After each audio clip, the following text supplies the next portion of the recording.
what the Vice President must have been alluding to must be rice production.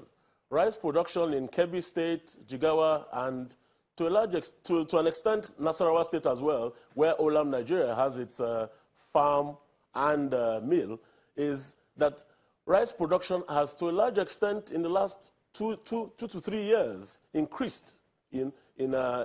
Production has increased, and farmers are better for it, particularly with the Anchor Borrower program of the Central Bank of Nigeria and the outgrower programs embarked upon by a lot of private sector individuals. Take a case in point of Olam.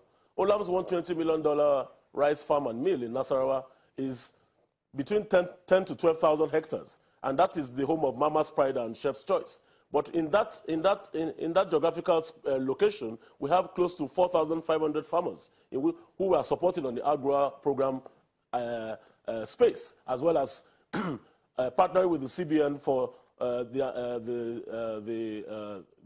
Anchor Borrower program and the outgrower program for us as a company. And you find out that a lot has, in terms of production-wise, particularly in the areas in the states like Kebbi, Niger, Jigawa, Kano, okay, and to a large extent, to an extent, Nasarawa states, those states have increased our rice production.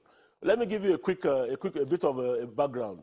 Government figures released about a year ago or 2 years ago talked about our rice consumption being in the neighborhood of between 5.5 to 7 million tons of rice, of which before then we were producing round about 2.7. Okay, so but in the last 2 years there's been an increase of about 1 to 2 million tons of paddy, which has come into the production cycle.